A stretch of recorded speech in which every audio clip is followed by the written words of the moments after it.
Alright, now where to go? With mercenaries expelled, see, I knew those mercenaries would be trouble. With mercenaries expelled and Lithians crossing under new leadership, Kyrus' forces congregated themselves on bringing order to... Oh wait, no, congratulated themselves on... Okay, I misread. Please, don't mock me. Don't make fun of me. I'm bringing order to the settlement and guaranteeing a production of flow of resources. Boom. There we go. A good army is a well-supplied one. Over the force of this diversion, the army front advanced further into the tiers. Your skills were needed in the realm of Azure, Stalwart, or Vellum Citadel. Let's look. With its easily defended position and a rich military position, or tradition, the realm of the Stalwart was the most formidable realm in the tiers.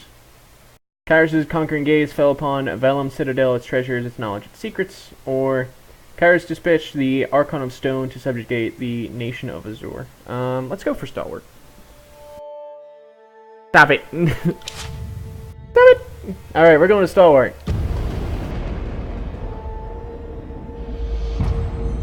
Third year. Kyrus' conquest. 4030. Oh, sorry, 430. Alright, here we are at Stalwart. The realm of Stalwart was best known for its proud army, disciplined, courageous, undefeated in their home soil. Skill and resolve made Stalwart a military power that Kyrus' forces approached with due caution. With its southern position, Stalwart had been largely safe from war, watching for 2 years as its neighbors fell to Kyrus' forces. On the dawn of the third year of war, Kyrus' forces were finally poised to invade the Stalwart Peninsula and subdue the tier's most vaunted army? Next. What are our choices here? Alright, we got a continuous setback. A stinging defeat led to accusations among Kyrus' armies and marching on empty. Tragedy struck when hungry Scarlet Chorus soldiers appropriated disfavored supply. That's not cool, dude. Stalwart defenders burned their crops as they retreated, leaving invaders little to forage. Starving, the Scarlet Chorus mob raided the disfavors' well-maintained supply lines, incurring casualties on both sides. Oh my goodness. You order that the thieving Scarlet Chorus soldiers be spiked for their affront. By your command, the disfavored shared their provisions. The thieves each lost a hand for their treachery. That's a fair one. That's a fair one, but still. And let's check this one. A continuous setback. After defeat at the hands of the enemy's defenders, the Scarlet Chorus accused the disfavored recklessness. The disfavored claimed the Scarlet Chorus brought too few soldiers to cover their flanks. Both armies refused to march until you gave a ruling. Knowing this disfavors reputation for discipline, as well as the Scarlet Chorus' powers to instill fear and frenzy, you decide that this Scarlet Chorus was in the wrong. Lacking proof that the Scarlet Chorus recruits were negligent, you punish the disfavored commander for his failure and bringing charges without evidence. You know what? This is the easier decision. You order that the thieving Scarlet Chorus soldiers be spiked for their affront. Even at a time of war, there's no excuse for allied armies to battle each other in violation of Kyrus' peace. That's right. I'm the law. The disfavored rightly argued that they only had enough supplies to fear their troops. Scarlet Chorus needed to better look at after their own people, agreeing with their assessment. Nice. You had the offenders staked outside the Scarlet Chorus camp, left to send a message that hunger was no shield from justice. I like it. What's it? Lawful neutral? Lawful evil? Alright, what are our other choices? We have a treaties, Beast of the Stalwart, or we have Better Dead Than Red. A string of mass suicides led Scarlet... Rather than submit to Scarlet conscription, conquered locals began committing suicide. Desperate to add more bodies to the horde, the Scarlet Chorus demanded a portion of disfavored prisoners. As disfavored denied right of recruitment, the realm's population had taken a steep decline. You banned Scarlet Chorus from recruiting in the realm of Stalwart, going as far as notifying the locals to assuage their fears. Now you just refused this favored request and allowed the Scarlet Chorus to continue recruitment. Additionally, you ordered that disfavored camp slaves be given to the Chorus to make up for losses suffered. That doesn't make sense. Alright, let's look at the other one. Scarlet Chorus mages discovered a spell to turn beastmen slaves against their handlers. As the army prepared to deploy this tactic elsewhere... the army prepared to deploy this tactic elsewhere, but the disfavored protested. The use of unsanctioned magical practices ran contrary to Kyrus' law, and beastmen were considered too erratic to be relied upon even as shock troops. That is the law. This is the law. You agree with the disfavor's argument and ordered the beastmen slain. The Scarlet Chorus mages who discovered this trick were ordered to never use it again on pain of execution. You approved of the Scarlet Chorus' new innovation and ruled the technique as acceptable use of wartime magic. No. Alright, Hey, Cairo says no magic like that. And I am the law. Scarlet Chorus argued that their tactics were suppressed by the disfavor's rigid sense of ethics, which did not apply to their side of the military campaign. You listened to these complaints with interest, wondering if they suggested some greater flaw in the conquest, but you stood by your decision. The disfavored took the more orderly approach. Kairos' peace meant nothing without order. That's right. Order, the law. The disfavored carved a slow and steady path to the heart of the stalwarts, surrounded the enemy's massive fortress. With the main bulk of their forces defeated, the enemy leadership retreated to their mighty fortress, content to wait out the war. The Overlord answered this impudence with an edict of storms on the peninsula, a devastating spell that would endure as long as the cowardly hearts of the stalwarts leaders persisted in beating. Knowing you had the trust of Graven Ash, Tunon deemed you the proper representative to deliver Kairos' edict. Aside from being given a 3-day window to read the edict, you received no other instructions. Alright, what are our choices here? Scarlet Chorus works too fast, too loose. They're a step away from being an enemy, honestly. They're made up of captured enemies. That is the problem. And Machiavelli himself said, in times of war, keep to your countrymen and do not hire mercenaries. For if the enemy was quick enough to turn to you when defeated, wouldn't a more powerful force assuage their loyalties elsewhere? Give no warning, or warn the people. In an attempt to ingratiate themselves with the people of Stalwart, the Scarlet Chorus insisted that a warning be sent to the towns and villages so that people may prepare for the horror that about to descend upon them. No, that doesn't make sense. There's no warning. There's no warning. This is wartime. Those guys, they're like, oh, wartime tactics, we can hire beasts. But as soon as it influences them, they're like, hey, wait a second, let's warn everybody and be nice guys. Fuck you, Scarlet Chorus.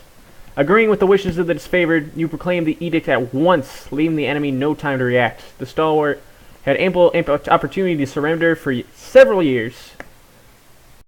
The time for mercy was long gone. That's right, I am behind that all the way. You agree with the disfavored rationale.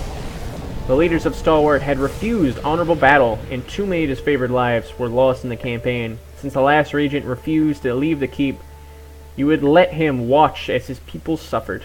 Without hesitation or regret, you broke the seal of Kairos' Edict of Storms and read the Overlord's incantation.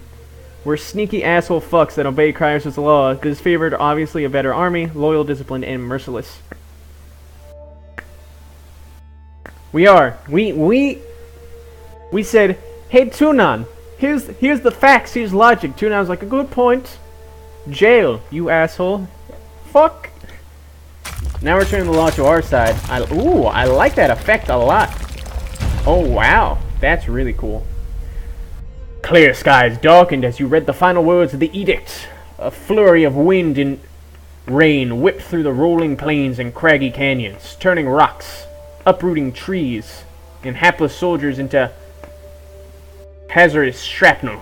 Armed with a measure of foresight, you were able to remove yourself from the area before the storms grew more violent.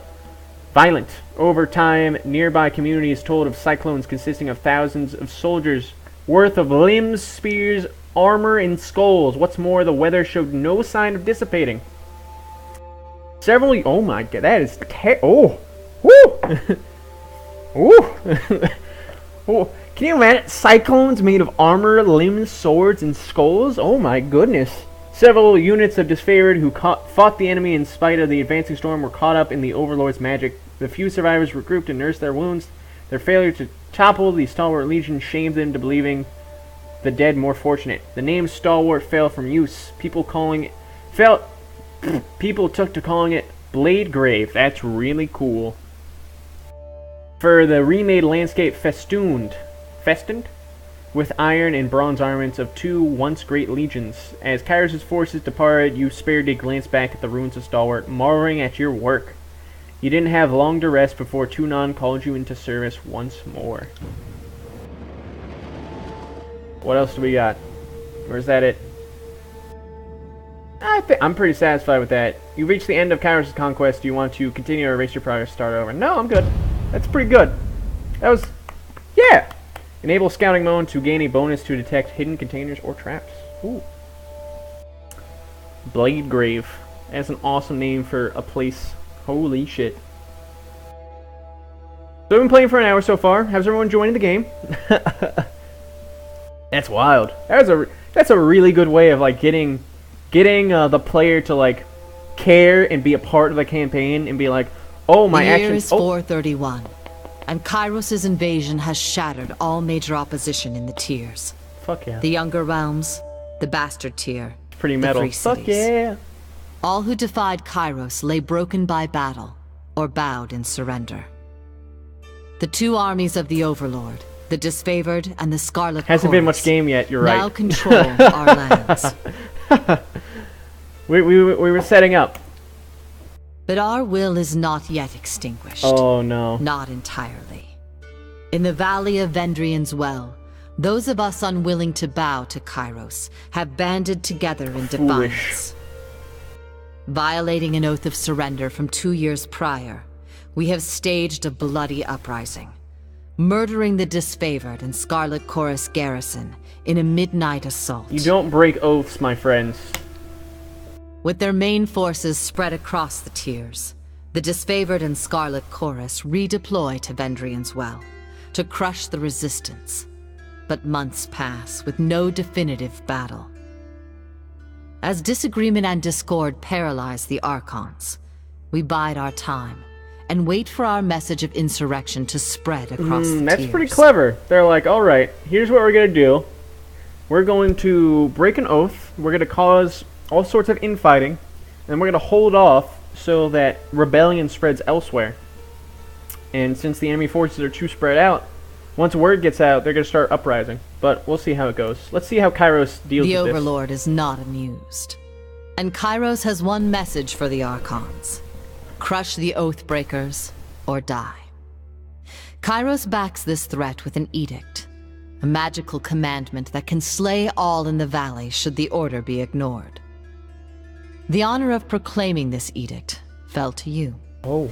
Sent across the mountains to Vendrian's Well, you carry the Overlord's edict to read before the Archons. Okay, so he basically says, hey guys, get this shit done, or else you're all going to die.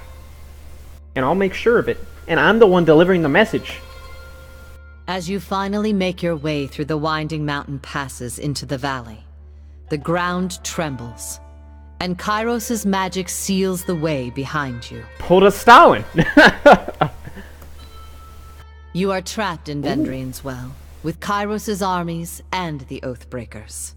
The only way to survive is to fulfill the terms of the Overlord's edict. Kill all in Oathbreakers. any way that you can. Or else. Die. I mean, oh! Hey, we actually have gameplay now.